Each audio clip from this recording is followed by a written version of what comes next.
Hello everyone, तुम्हा सर्व लाडक्या बहिणींच्या माझ्या यूट्यूब चॅनलमध्ये मनापासून स्वागत आहे. तर गेल्या नोव्हेंबरपासून तुम्हाला जे हप्ते बाकी होते त्या हप्त्यांविषयी आपण इथं सविस्तर माहिती घेऊया. तर तुमचे जे पण रखडलेले हप्ते होते नोव्हेंबर, डिसेंबर, जानेवारी, फेब्रुवारी, मार्च वगैरे जेवढे पण रखडलेले हप्ते त्याविषयी आपण या व्हिडिओमध्ये सविस्तर माहिती घेऊया. तर तुमचे जे पण रखडलेले हप्ते आहेत ते तुम्हाला मिळण्याची खूप दाट शक्यता आहे. तर तुमचे जे पण हप्ते तुमचे KYC झालेले नव्हते नोव्हेंबर महिन्यामध्ये आणि काहीतरी चुका असल्यामुळे तुम्ही अपात्र ठरले होते. पण आता नवीन GRमध्ये सांगितल्याप्रमाणे की तुमचे जेवढे काही हप्ते बाकी असेल 4 महिन्याचे 5 महिन्याचे तुम्हाला मिळण्याची दाट शक्यता आहे.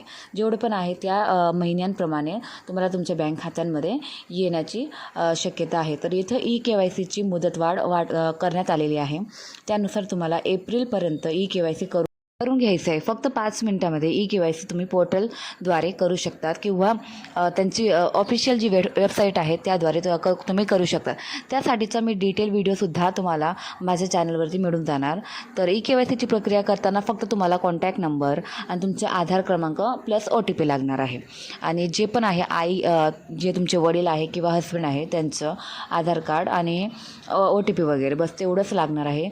त्या दोन डॉक्युमेंटद्वारे तुमची KYCची प्रक्रिया ही पार पडणार आणि तुम्ही लाडकी बहीण योजनेत पात्र ठरणार आहेत. आणि तुमचे जे पण काही रखडलेले हप्ते आहेत ते तुम्हाला सर्व मिळण्याची दाट शक्यता झालेली आहे. म्हणून ज्या पण महिलांचे हप्ते बाकी असेल त्यांनी KYCची प्रक्रिया एक वेळेस पुन्हा करा आणि व्यवस्थितरित्या करा, जेणेकरून तुम्ही पात्र ठरणार. तर तुम्हाला हा व्हिडिओ आवडला असेल तर प्लीज माझ्या चॅनलला सबस्क्राईब करा. आणि तुम्हाला जर तुमचे एप्रिल महिन्याच्या हप्त्याविषयी तुम्हाला माहिती करून घ्यायचं असेल, एप्रिल महिन्याचा हप्ता कधी येणार आहे त्याच्या व्हिडिओ मी पुढे अपलोड करणार आहे. म्हणून तुम्ही चॅनलला सबस्क्राईब करून ठेवा.